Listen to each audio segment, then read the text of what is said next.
Fala galera do Los Borrachos, estamos começando o pré-jogo para São Paulo e Bragantino, partida desse domingão, 18h15, lá em Bragança Paulista. E depois da estreia do técnico Rogério Ceni, o São Paulo fez 2 partidas no Morumbi e com 2 boas apresentações, uma vitória em clássico, e agora o desafio é jogar como visitante lá em Bragança contra o 5º colocado do campeonato. E hoje, para debatermos sobre essa partida, eu conto aqui com a presença do Fabião, camisa pesada. Depois aí de uma semana e meia, né, acompanhando o tricolor lá do Morumbi, né? Nós já semana e meia ainda na estrada aí, agora estamos de volta aí, rapaziada. Isso aí. Fabião, então vamos começar falando aí das 2 equipes. O São Paulo não vai ter a dupla de ataque argentina, né? Caleri e Rigoni aí vão estar fora da partida. A parte boa da notícia desses dois aí é que o Caleri não é tão grave, né? Ele já tá na parte ali correndo em volta do gramado. Ou seja, a lesão dele não deve levar muito tempo. Os dois aí já têm a expectativa de jogar na outra semana contra o Internacional, né? E na parte do Bragantino, ele conta com vários desfalques aí, alguns jogadores que não vão poder atuar. Inclusive a dúvida, né? O Arthur aí estava com Covid-19, né?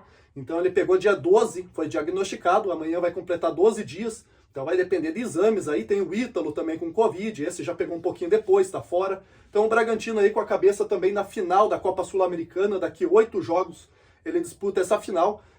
Vamos debater um pouquinho sobre essa partida, a expectativa que você tem para esse jogo e também sobre essa influência que essa final pode influenciar na partida, se o Bragantino vai tirar um pouco o pé, jogar um pouquinho mais tranquilo, ou você acha que o Bragantino vai vir na mesma intensidade que vinha no começo do campeonato? Marlos, o São Paulo deu uma sorte de pegar o Bragantino, né? O Bragantino nesse problema aí do Bragantino, e principalmente o Bragantino, apesar de ainda ter um tempo ainda para a final, né? Dia 20 é a final deles com o Atlético. Jogos ainda. Tem 8 jogos ainda. Eu acho que isso daí não tem tanta influência não, né? Acho que quando chegar mais ou menos ali 4 partidas, 3 partidas, provavelmente o treinador deles deve começar a fazer aquela questão daquele rodízio para poder ter os jogadores fisicamente, porque mas imagina o Bragantino com 2 anos, final, né? já está na final de uma Copa Sul-Americana, né? Que aí já é outra história, que os clubes grandes desdenham, enquanto isso os outros clubes brasileiros, os clubes médios começam a pensar em atalhos mais fáceis para chegar a Libertadores, mas isso é outra história. Então, o Bragantino é um time muito bom, é um time muito bem treinado, assisti o jogo deles contra o Internacional, entendeu? Jogando com o time praticamente, entendeu? Ataque e reserva. Realmente o Elinho jogando muito bem no Bragantino, isso é óbvio, né? A camisa pesa menos, a responsabilidade teoricamente é menor, as cobranças são menores, o jogador ele começa a se desempenhar melhor e esperamos que o Bragantino vá lá e faça o depósito do valor, né? Que o São Paulo precisa tanto, e o Elinho que siga a sua vida. Eu acho o Bragantino favorito para esse jogo, Marlos. Mesmo com os desfalques, o Bragantino é um time mais ajustado, o Rogério está chegando agora. O Rogério vai ter agora, já teve uma prova de fogo na segunda-feira, na minha opinião, ele se saiu muito bem, né, na armação do time, na forma da postagem do time, o time fazendo triangulações. Eu contei, o São Paulo na era Crespo, jogava bolas e bolas para trás, aquele futebol irritante. No jogo contra a segunda-feira contra o Corinthians, o São Paulo jogou 2 bolas para trás, 2 bolas recuadas. Então é uma nova postura. Isso aí já vem aquela história que eu sempre falo da questão de caráter, mas não estamos aqui para julgar isso, estamos aqui para falar do pré-jogo. Eu acho que o Bragantino é favorito, mas assim, não é aquela coisa de ser favorito. Eu acho que o São Paulo tem grandes condições de chegar lá e pelo menos trazer para nós, na minha opinião, um empate de lá, que seria um ótimo resultado para o São Paulo, devido a esses desfalques que você falou. Só de imaginar que, por exemplo, com esses 2 jogadores que não vão jogar, Emiliano Rigoni e Caleri, o centroavante do São Paulo será simplesmente o Pablo, do qual eu quero falar depois um minutinho, se você permitir. Tudo bem, tranquilo. Até você falou aí sobre os desfalques do Bragantino aí, mas o garoto que entrou lá e fez o gol do empate, o Bruninho, né? Muito bom jogador. Uma ótima revelação tá aqui, aí. olha. Tem que ficar atento para ele. Se caso o Arthur joga, ele gosta de cair ali pela direita de ataque, né? Vai cair em cima do Reinaldo, né? Que agora como lateral. Apesar que no último jogo aí o Gabriel Pereira, né? Isso. Que é um atacante do Corinthians bem valorizado, também caía por aquele lado. O Gabriel Sara fechando ali, deu uma ajuda, conseguiu neutralizar bem, né? Falando um pouquinho sobre esse meio-campo do São Paulo, Fábio, que ele deu uma boa, uma melhorada, né? No dia do jogo contra o Ceará, a gente ia fazer um pré-jogo, tava com a pauta tudo pronto, aí veio tudo, né, troca de treinador e tal, foi embora a pauta, mudou totalmente o assunto. Mas a ideia era conversar justamente sobre assim, o São Paulo quando colocava 3 zagueiros, tomava gol. Colocava 4 atacantes, sendo o Luciano como armador, não fazia gol. Ou seja, era um time desequilibrado. E eu sentia a falta de um meio-campo nesse jogo. Não era 4 atacantes ou 3 zagueiros. Era um meio-campo mais atuante, que desse suporte e armasse. E se pegar nesses últimos 2 jogos com o Rogério Ceni, os jogadores que mais têm evoluído e se destacado é justamente o meio-campo do São Paulo. E, consequentemente, teve uma melhora de atuação e de criação do São Paulo. Como é que você vê essa melhora? Você acha que o Rogério teve todo esse impacto aí? Não, Marlos, eu vejo muito mais a questão da vontade dos jogadores, né? Os jogadores estavam predispostos a enterrar mais um treinador, né? A Panela estava... a Panela conseguiu. Ela enterrou mais um jogador, porque se você observar a forma como o São Paulo jogou com a intensidade contra o Ceará e com a intensidade contra o Corinthians, principalmente no começo do jogo, que é a pressão, você vê a diferença da questão do Crespo. Com o Crespo eles tocavam para trás. Eles tocavam a bola para trás. Eles não tinham a iniciativa de fazer isso.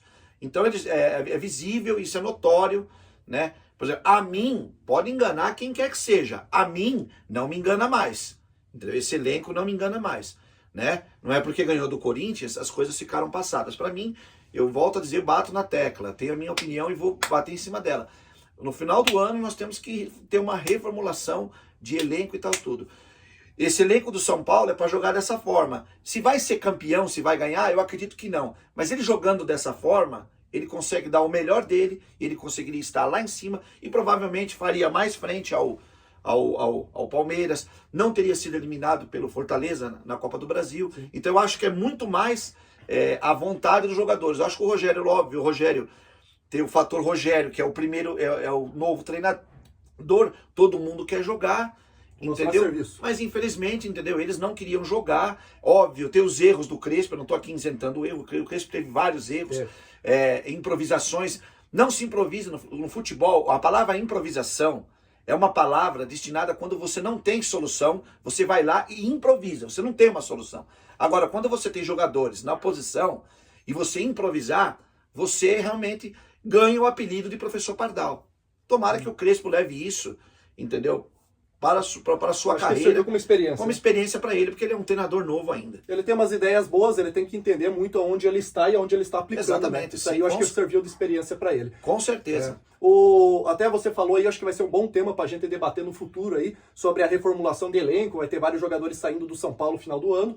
É importante se falar o seguinte, esse elenco ele tem mostrado nos momentos de crise esse tipo de situação, de querer derrubar treinador. Sim. E crises sempre vão vir, seja técnica, seja institucional, em algum momento o Rogério vai enfrentar uma crise e é aí que é perigoso. E aí vai ser qual a posição deles? Nós já sabemos a posição deles em momento de crise. Exatamente. Beleza? Bom, então vamos falar um pouquinho também do Pablo aí que você queria comentar, Fábio. Fique à vontade para fazer seu comentário sobre o provável titular do ataque do São Paulo. Provável titular do ataque do São Paulo, o senhor Pablo, né, que na segunda-feira, na terça-feira de manhã, os youtubers do São Paulo Futebol Clube, alguns torcedores mandando situações dizendo que o Pablo, ele é um cara que, ele estava abrindo mão dos 2 milhões, que ele deveria ser respeitado. Você viu o que aconteceu? Você viu o que o presidente disse ontem? Abriu mão? Amigo, quem vai abrir mão de 2 milhões de reais? Então, é o seguinte, rapaziada, menos emoção, não vamos querer ser o dono da situação para dizer que a gente, para dizer que nós, né, no caso, olha, eu tive a minha informação, não, rapaziada. Vamos pensar mais no clube, entendeu? Acredita que fizeram um contrato e que se o cara cumprisse esse tipo de coisa, ganhasse mais 2 milhões, e vou dizer, diretoria, mais um erro teu, péssimo, era para ter dito pro Rogério, não coloque esse cara, não põe esse cara, dinheiro não se dá em árvore, e o São Paulo passa por uma situação extremamente difícil, entendeu? São 2 milhões que vai ter que pagar para esse cara, para esse crápula, entendeu? Para essa coisa horrível, entendeu? E o que esse cara traz de benefício pra gente? Tem que chamar um cara desse e falar, nós não conseguimos pagar o teu contrato, o teu custo-benefício é muito alto. É muito alto, não temos nada contra você, contra a sua pessoa, mas nós temos que dar um jeito de tirar esse cara de lá. Então mais uma bola fora da diretoria do São Paulo, entendeu? E do próprio o Rogério, vou isentar o Rogério, mas deveria ter sido orientado a não colocar. Colocava qualquer um. Eu volto a dizer, Pega um da base, tem aquele moleque lá, como é o nome dele? Você manja mais? O Juan? O Juan. Bom, colocasse o Juan, colocasse um outro jogador, mas menos o Pablo. Tá certo. Até porque jogadores que saíram do São Paulo, como o Hernanes, com uma baita identificação, não abriu mão de dinheiro. Exato. Acho que o Pablo abriria. Né? Era dois favores. Era não ver o Pablo em campo e não gastar com ele. Exatamente. E outro caminho pro ano que vem, olha aí, ó, o Paulinho Boy recebeu a proposta. Ou seja, ano que vem, empresta esses caras que vai que acontece igual o Paulinho Boy, aparecem uns 11 milhões, né? Eu acho que no Pablo não vai chegar, mas tudo bem. Bom, o São Paulo e Bragantino, nesses últimos 2 anos, jogaram 5 vezes, o São Paulo venceu uma, tá? 2020 foi 1 empate, 1 derrota, e nesse ano 2021, 2 derrotas, 1 vitória. Ou seja, retrospecto bem ruim nos últimos 2 anos. Vamos para o palpite do jogo aqui, Fabião. O que você acha que dá esse jogo aí? Olha, eu vou pelo coração, eu vou torcer pro São Paulo aí 1-1, tá? 1-1. São Paulo e Bragantino, 1-1. Eu acho um excelente resultado, entendeu? Óbvio, vamos torcer para vencer, mas eu acho que pelo retrospecto, por tudo que tem sido São Paulo e Bragantino nos últimos anos. Eu também vou de empate, porque eu acho que o jogo fora de casa é complicadíssimo. O Bragantino tem esse histórico de complicar para o São Paulo, principalmente lá em Bragança. E o empate nessa atual circunstância do campeonato não é tão ruim. Torcer para o São Paulo vencer, mas acho que vai dar 2-2. Convido você a participar nos comentários, deixando seu placar, participando aqui, comentando nos assuntos que nós abordamos hoje. Ativa a notificação, se inscreve no canal, deixa seu joinha. Nos vemos amanhã no pós-jogo. Um abraço!